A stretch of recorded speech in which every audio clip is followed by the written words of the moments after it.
Hello, my name is Avery Taylor, and today we'll be going over the most surprising player from every single MLB team so far this season.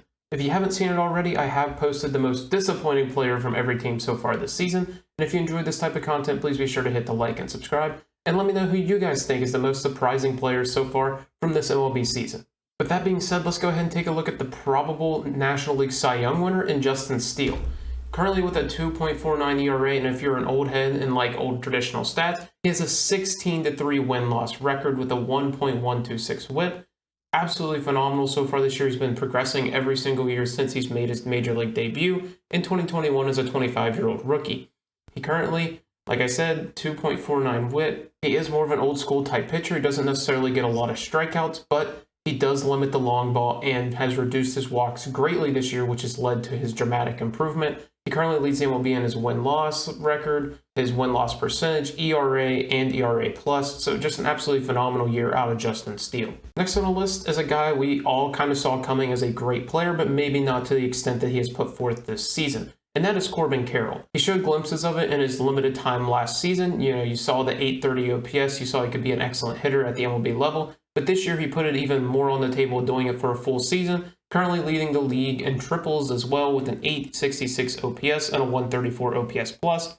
I don't think anybody could have expected him to quite be on an MVP type caliber season. Obviously you have Ronald Acuna and people like that are kind of probably going to take the award away from him, but he's just been absolutely phenomenal for the majority of the season. Another player who's been a solid player that took another step up this year is Luis Arias of the Miami Marlins. Obviously, we all know how much was documented whenever he was pushing for that 400 average near the trade deadline.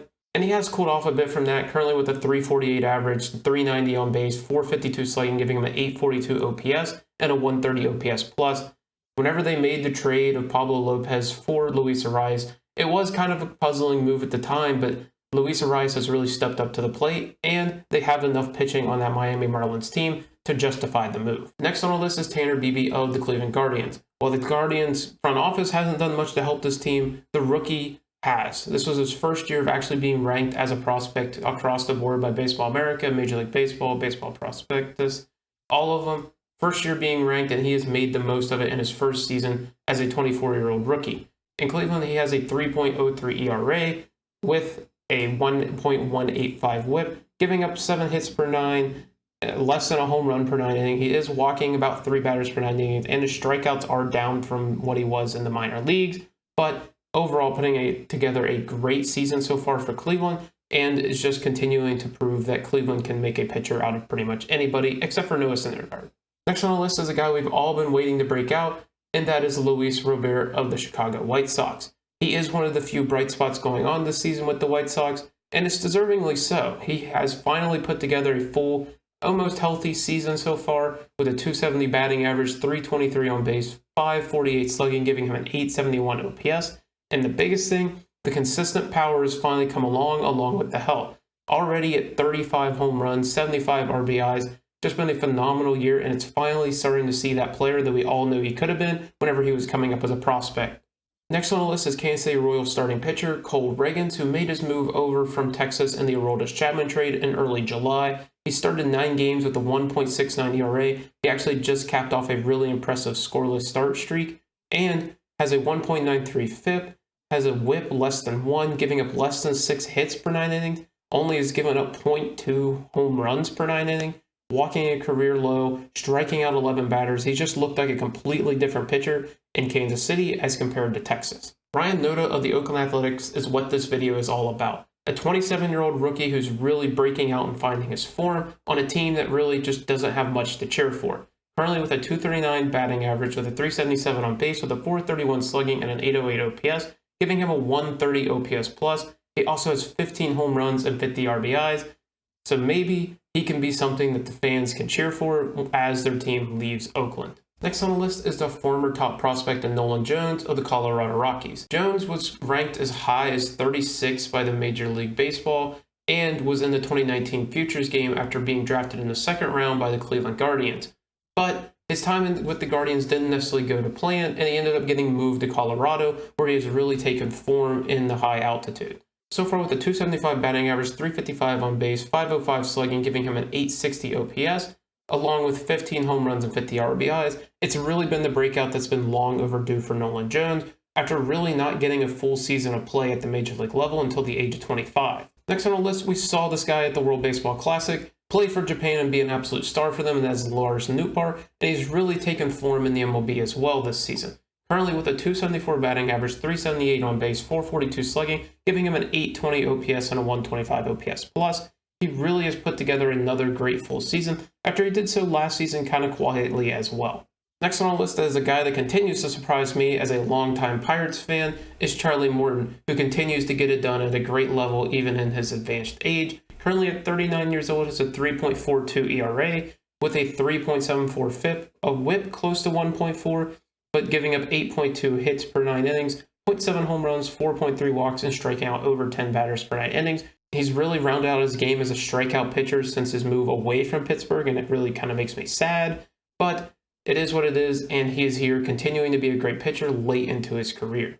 For the Los Angeles Angels, not much has gone right this season, but one thing they can look at is the utility man, Luis Rengifo, who's just been absolutely phenomenal so far this year. He's played almost every single position in the field and has put up an above-average season batting. He's continually getting better every single season, just about, and he's been pretty phenomenal for what his role is in the Los Angeles Angels system. When the Toronto Blue Jays signed Kevin Kiermaier over the offseason, they probably didn't expect more than a defense-first outfielder out in center field. And while he's continued to be phenomenal out in center field, you cannot take away from what he's been doing at the plate this season. Currently with a 273 batting average and a 332 on base with a 436 slugging, giving him a 768 OPS and a 111 OPS plus. He also has 8 home runs and 34 RBIs. Getting this level of offensive production from Kevin Kiermaier is a huge step whenever you consider how great he is defensively. Wilmer Flores is a longtime utility guy that's been career-wise a pretty average hitter, but this season he has a 139 OPS with an 880 OPS plus with 22 home runs and 54 RBIs.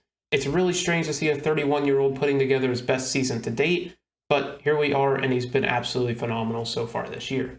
James Outman was always a middling prospect within the Dodgers system, so whenever you came into the season and told me he was a starting center fielder, I wouldn't have expected him to be the third leader in F4 on the team, but here we are. He currently has a 249 batting average with a 359 on base, 431 slugging, giving him a 790 OPS and a 113 OPS plus, with 19 home runs and 64 RBIs.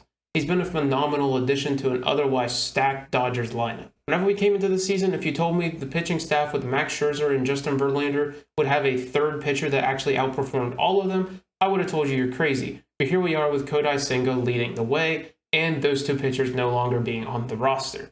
With a 3.07 ERA and 1.232 WHIP, with only giving up 6 hits per 9 innings and less than a home run per 9 innings, while also striking out almost 11 batters.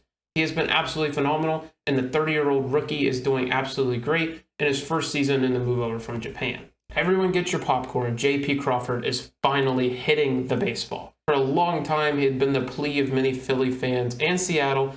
If this guy could hit the ball, he would be a phenomenal player. Because we all know how great he is in the field, but this year he's finally putting it all together in his age 28 season with a 263 batting average, 378 on base, 423 slugging, giving him an 801 OPS and a 125 OPS plus. He also has a career high in home runs and is nearing his career high in RBIs with 15 and 53 respectively. With the amount of prospects the Reds have brought up this season, it's easy to forget about Matt McLean and what he has done so far, but he's honestly probably been the best of all of them. Currently with a 290 batting average, 357 on base, 507 slugging, giving him an 864 OPS and a 128 OPS plus, along with 16 home runs and 50 RBIs. He does really get overshadowed by the national media, by Elly De La Cruz and Encarnacion Strand, but here we are, and he has been probably the best performing of the bunch. There's not much been good to take away from the Detroit Tigers season. I know they're in that weird limbo state towards the deadline where they're like, oh, maybe we should go for it because we're in a bad division. I thought they made the good decision and not gone for it. And one thing to take away from this season is that Kerry Carpenter has actually been legit over in the outfield. Currently with a 294 batting average, 354 on base, 514 slugging, giving him an 864 OPS and a 135 OPS plus with 20 home runs and 59 RBIs. It's been an absolutely phenomenal second year from Kerry Carpenter, and I really can't say enough for how great he has been. Next on the list is a guy that continually gets better every season after making his rookie debut in 2021 as a 26-year-old. Chas McCormick is hitting .282 with .362 on base, .510 slugging, giving him an .872 OPS and .137 OPS plus, with 20 home runs and 63 RBIs. The Astros continue to find these guys that just give them excellent value, even if they're not the biggest name players, and Chas McCormick is just the latest example of that. The Yankee season hasn't necessarily gone the way they want, with a lot of players kind of underperforming, but one player who's continued to shine is Michael King. Out of the bullpen, he's actually had to start a few games here and there, but across 45 games, he has a 2.82 ERA with a 3.07 FIP and a 1.13 WHIP, allowing only 7 hits per 9 innings, less than a home run per 9 innings, and also striking out close to 11 batters. Absolutely been a phenomenal year once again out of the bullpen for Michael King. The Pirates are absolutely ecstatic to have Colin Holderman, who they acquired in a trade for Daniel Vogelbach last trade deadline. Currently, in his first full season putting it all together without injuries, this is a 2.92 type pitcher with a 3.24 FIP and a 1.2 WHIP, giving up 8 hits per 9 innings, but really limiting the long ball and only giving up 2.9 walks while striking out 9.5 batters. He's been phenomenal, and he's going to continue hopefully to be phenomenal for the Pittsburgh Pirates, who need all the help they can get. Across the division is the Milwaukee Brewers, who needed a guy to step up in Josh Hader's absence, and they got it in Joel Payampas, who currently has a 2.9 ERA with a 3.56 FIP, a flatline 1 WHIP, giving up 6 hits per 9 innings, 1.1 home runs, 2.1 walks, and striking out close to 10 batters per 9 innings. Absolutely phenomenal step up, and they really needed it in the back end of that bullpen. Ever since making a horrendous debut in 2020 with the Detroit Tigers, Isaac Paredes has continued to take a step up every single year, and this year is no different. Currently with a .255 batting average, .354 on base, .503 slugging, giving him an .857 OPS and a .135 OPS plus. Also on top of that, 29 home runs and 89 RBIs. The power surge ever since moving to Tampa Bay has just been absurd. He only hit 2 home runs in 2 years with the Tigers and currently has 49 through 2 years with the Tampa Bay Rays. Much like Kodai Senga, Ha-Seong Kim is making a great case for Asian imports, currently with a .270 batting average, .361 on base, .416 slugging, giving him a .777 OPS and a .118 OPS plus. Also seeing a power surge so far this year with 17 home runs and 58 RBIs, and not to mention the great defense that this guy plays realistically all around the diamond wherever you need him.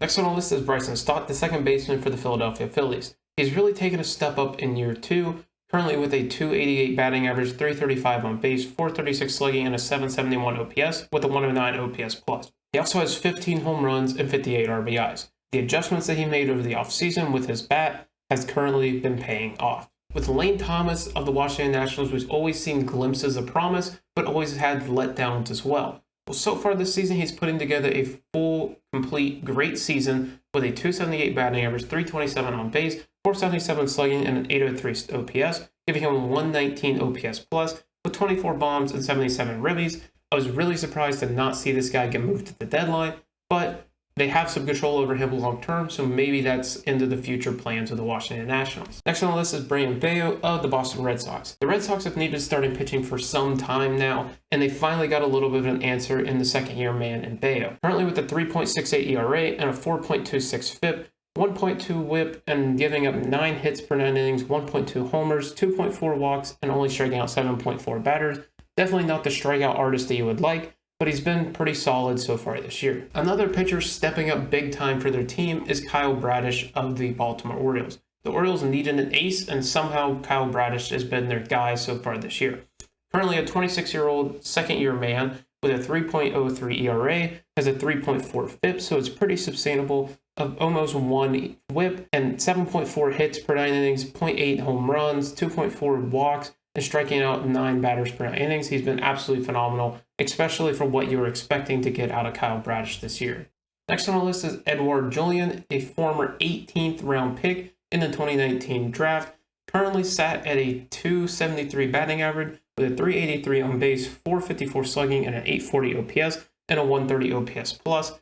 Also has 12 home runs and 26 RBIs. He's been a really good cog in the middle of that lineup for the Twins, who really just needed the offense production, with people like Carlos Correa really not stepping up. And finally, for the Texas Rangers, I put Josh Jung, who's been absolutely phenomenal. Again, another one of these guys we kind of expected to be great, especially with how high he was touted as a prospect. But what he did as a true rookie this year was absolutely phenomenal. 274 batting average, 323 on base, 489 slugging, giving him an 813 OPS and a 117 OPS plus, 22 homers, 67 RBIs.